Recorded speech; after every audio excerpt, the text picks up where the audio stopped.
Hello everyone, कैसे हैं आप सब। मेरा नाम वैभव कौशिक है और आप सभी जुड़ चुके हैं संस्कृति IAS के यूट्यूब प्लेटफॉर्म पर।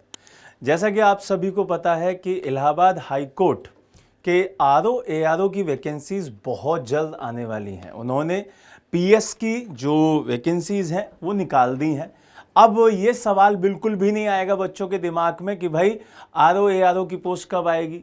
जल्दी आ जाएगी, मार्च के लास्ट तक आ जानी चाहिए। उससे पहले आपको थोड़ा सा अपने दस्तावेजों को कलेक्ट कर लेना होगा, क्योंकि जो पिछली वैकेंसी आई थी वहां पे कुछ डॉक्यूमेंट्स मांगे गए थे, वो अभी से तैयार करके रखिए, जिससे कि आपको बाद में हड़बड़ाहट में कोई काम ना करना पड़े। तो आज की वीडियो में एंड तक आपको ये देखना है कि भाई हमें कौन कौन से डॉक्यूमेंट्स चाहिए इस पेपर के लिए, इस एग्जाम के लिए।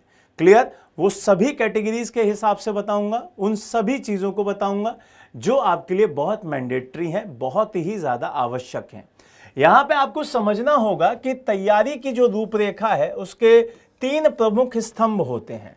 पहला जो शैक्षिक और आयु प्रमाणन, उसको आपको देखना होगा कि भाई आपको समझना होगा जो शैक्षणिक योग्यता और आयु का सत्यापन है उसकी एक डिग्री होनी चाहिए। आपके पास आपकी डिग्री ऐसी होनी चाहिए जिसमें आपके पास उसमें क्लियर हो कि आप क्या क्या पढ़ाई किए हैं और आपकी एज कहां से क्लियर हो सकती है, वो आपके पास एक पूरा का पूरा डॉक्यूमेंट होना चाहिए, जैसे कि 10th की डिग्री के हिसाब से हम लोग बताते हैं। दूसरा, यहां पे पहचान और आरक्षण का अगर कोई भी आप फायदा ले रहे हैं, आरक्षण का, रिजर्वेशन का, तो उसका भी आपके पास एक पूरा का पूरा क्या होना चाहिए, एक डॉक्यूमेंट होना चाहिए। यहां पे आधिकारिक पहचान और श्रेणी का दावा करने के लिए यह बहुत मैंडेटरी है। फिर उसके बाद इन सभी की आपके पास डिजिटल फाइल भी होनी चाहिए, जिससे कि आप आवेदन के टाइम पर पोर्टल पर यह जमा कर सकें। ऐसा ना हो कि बाद में आप परेशान हो रहे हैं कि भाई ये तो मेरे पास थी ही नहीं, इसका हम कहां से करें। तो आप उसकी अभी से एक डिजिटल फाइल पहले से ही बना के रख लीजिए। और अगर आपको आरक्षण है किसी भी कैटेगरी का, तो उसका भी एक डॉक्यूमेंट आपके पास होना चाहिए। तो यहां से ये चीज क्लियर हो गई। अब यहां पे ग्रेजुएशन की बात करते हैं, उसके संपूर्ण सेट आपको तैयार करने होंगे, ये अनिवार्य है। जैसा कि आप सभी सेमेस्टर, उन सभी की मार्कशीट आपके पास होनी चाहिए। अगर आपने कोई भी डिग्री हासिल की है तो आपको सभी सेमेस्टर्स की डिग्री आपके पास होनी चाहिए विद मार्कशीट। उसके साथ साथ अगली जो अंतिम आपकी डिग्री का सर्टिफिकेट है वो भी आपके पास होना चाहिए। यहां से आप क्लियर कर लीजिए कि ये दोनों चीजें आपके पास होनी चाहिए। एक तो फाइनल डिग्री का सर्टिफिकेट होना चाहिए, दूसरा आपके पास ग्रेजुएशन की मार्कशीट्स सारे सेमेस्टर की होनी चाहिए। ऐसा नहीं कि खो गई है, हमारे पास जल गई थी, गल गई थी, वो नहीं चलेगा, आपके पास होनी चाहिए। क्लियर है ये बात? ये अनिवार्य है। उसके साथ साथ आपको कंप्यूटर ज्ञान को लेकर भी कुछ अनिवार्य प्रमाण पत्र होने चाहिए। जैसे कि आपको पता ही है कि RO ARO, अगर हम इलाहाबाद हाई कोर्ट के एग्जाम की बात करते हैं तो उसमें कंप्यूटर का ज्ञान होना बहुत मैंडेटरी है। वहां पे आपको सीधा सीधा उसकी जो कॉपीज हैं वो होनी चाहिए, अनिवार्य है, जिसमें CCC मतलब CCC का सर्टिफिकेट होना चाहिए, या आपके पास O लेवल का जो सर्टिफिकेट है वो होना चाहिए, डिप्लोमा की डिग्री होनी चाहिए। ये सारी चीजें आपके पास होनी चाहिए। इसमें या लिखा हुआ है कि कोई सा भी होगा तो वो चल जाएगा। तो आपके पास या तो CCC का सर्टिफिकेट हो, O लेवल का हो, या डिप्लोमा हो, या आपकी डिग्री हो, कोई भी चीज अगर है तो चल जाएगा। इस बात को ध्यान रखिएगा। बहुत सारे बच्चे पूछ रहे थे कि सर हमारे पास डिप्लोमा है, हमने CS से दिया, चल जाएगा। वो उसमें लिखा हुआ है कि वो मैंडेटरी जो क्राइटेरिया है वो फुलफिल करता है। दूसरी चीज, यहां पे आयु प्रमाणन का जो पूरा सर्टिफिकेट है उसके बारे में बात करते हैं। जन्म तिथि का जो आधिकारिक सत्यापन है वो बहुत क्लियर होना चाहिए, कि आपकी एज ग्रुप बहुत क्लियर होनी चाहिए, कि आपका जो 10वीं की मार्कशीट है उसमें क्या लिखा हुआ है, ये इंपॉर्टेंट है। क्लियर? या आपके पास जो जन्म प्रमाण पत्र है वो भी क्लियर बना होना चाहिए। 10वीं की तो लगती है तो वहीं से वो फाइनल होता है, तो वो चीजें आपकी DO भी बहुत क्लियर होनी चाहिए, उसका सर्टिफिकेट आपके पास प्रॉपर बना हुआ होना चाहिए। फिर बात आती है कि भाई पहचान पत्र में, यहां पे त्रुटिहीन पहचान पत्र का सत्यापन होना चाहिए, मतलब यहां आपकी डीओबी क्लियर होनी चाहिए, डीओबी का क्लियर मेंशन होना चाहिए, आपकी फोटो इसमें साफ साफ होनी चाहिए, ये सब कुछ यहां पे क्लियर होना चाहिए। इसमें से आपको ध्यान रखना है कि Aadhaar card, PAN card, voter ID, passport, इन सब चीजों में से कोई भी एक आपकी चल जाएगी, वो भी आपके पास क्लियर होना चाहिए। अब बात आती है कि निवास प्रमाण पत्र, क्योंकि यूपी का डोमिसाइल आप अगर लगा रहे हैं तो यूपी का डोमिसाइल जो सर्टिफिकेट है वो भी आपके पास होना चाहिए। अगर नहीं बनवाया तो आप बनवा लीजिए, जब तक वैकेंसी आएगी आप उसे बनवा चुके होंगे, ठीक है। यहां पर आप कहां के निवासी हैं वो आपको बनवाना होगा, और ये सिर्फ यूपी वालों के लिए है, बाहर वालों के लिए नहीं है। यूपी वालों को अपना डोमिसाइल सर्टिफिकेट बनवाना पड़ेगा कि आप किस एरिया से आते हैं, वो आप बनवा के हमें बता दीजिए।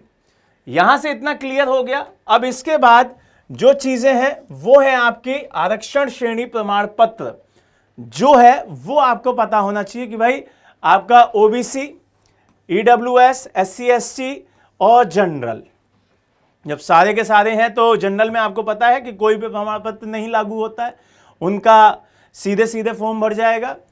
एससी एसटी के लिए सर्टिफिकेट, कास्ट सर्टिफिकेट होना चाहिए, और वो परमानेंट जो है वो आपका रहेगा, वो तो बचपन से बन जाता है, वो ध्यान रखिएगा। ईडब्ल्यूएस सर्टिफिकेट 1 साल के अंदर अंदर का होना चाहिए, वैलिडिटी ऐसा नहीं कि 2020 का हो, वो नहीं, 2025 2026 ये वाला ही मसला चलेगा, ठीक है। फिर यहां से आपको क्रीमी लेयर और नॉन क्रीमी लेयर, इन चीजों का भी सर्टिफिकेट क्लियर होना चाहिए, और वो भी किससे, एसडीएम या तहसीलदार से, और वो भी 1 साल के अंदर अंदर का। तो ये दोनों चीजें बहुत इंपॉर्टेंट हो जाती हैं, इनको याद रखिएगा। पता चला आप 5-6 साल पुराना ले आए तो वो मायने नहीं रखेगा। यहां से आगे बढ़े तो यहां पर डिजिटल फाइलें आपके पास होनी चाहिए, आप उसे अपलोड करेंगे डैशबोर्ड पर, अपना फोटो जिसमें मांगेगा वो उसको रखिएगा, और अपने हस्ताक्षर, ये प्रॉपर जितना डाटा पिछली बार मांगा गया था मैंने उसके हिसाब से बनाया, अभी जो नया आ जाएगा मैं उसके हिसाब से भी आपको बता दूंगा कि भाई कितने कितने का मांग रहा है। इसके अलावा अगर विशेष परिस्थितियां बनती हैं और अतिरिक्त दस्तावेज की मांग होती है, क्योंकि हैंडीकैप्स भी बहुत सारे बच्चे देते हैं पेपर, तो यहां पे आपको उस तरीके का, जिस तरीके की आपका कोई भी कैटेगरी बनती है उसका सर्टिफिकेट होना चाहिए आपके पास।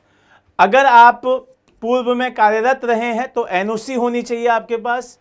फिर यदि विशेष रूप से आपने मांग रहे हैं तो आप एक्सपीरियंस लेटर आपके पास होना चाहिए। तो ये तीनों विशेष कैटेगरी का है कि आपको फिजिकल हैंडीकैप वगैरह में आते हैं तो आपको प्रॉपर बताना होगा कि किस तरीके की आपकी समस्या है, आपका उसका सर्टिफिकेट हो। आप पहले कार्यरत हैं तो आपको एनओसी देनी होगी और वहां पर एक्सपीरियंस देना होगा। तीनों का पता होना चाहिए, आपके पास प्रॉपर सर्टिफिकेट होना चाहिए।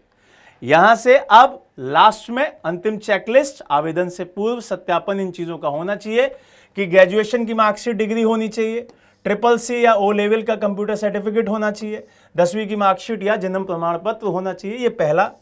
फिर उसके बाद पहचान में और आरक्षण के लिए वैध आईडी होनी चाहिए, एक कोई सी भी चल जाएगी। फिर आपका जो ओबीसी, ईडब्ल्यूएस, एससी एसटी, इसका पूरा मसला चल जाएगा। उत्तर प्रदेश का डोमिसाइल लेटर होना चाहिए, और आखिरी में स्कैन की गई फोटो और हस्ताक्षर प्रॉपर होने चाहिए। तो ये 7 चीजें मैंडेटरी हैं, इसको अभी बनवा लीजिए, इसको बढ़िया से अपने तैयार रखिए, जिससे कि आपकी जब पोस्ट निकले तो आपको परेशानी ना हो। जब पोस्ट आएंगी तो हम उसके बारे में भी बात करेंगे, उसके बारे में भी एक बढ़िया से डिटेल एनालिसिस करते हुए एक वीडियो तैयार करेंगे। तब तक के लिए अपनी तैयारी शुरू कर दो, बैच आ चुका है। जिन बच्चों ने अभी तक इलाहाबाद हाईकोर्ट वाला बैच नहीं लिया है तो वो जल्दी से ले लें। क्या करना होगा, 9555-124-124 पे कॉल करके आपके इलाहाबाद हाईकोर्ट का RO-ARO का बैच ले लेना है। मात्र 2499 रुपए का है भाई, ठीक है। बाद में आप ये कहें कि भाई बहुत देर हो गई सर, अब तो डेट भी आ गई, अब तैयारी नहीं हो रही, तो उसके लिए अभी से लग जाओ, क्योंकि एग्ज़ाम होना है, कंफर्म होना है। तो पढ़ते रहो, मस्त खुश रहो। जय हिंद, जय भारत।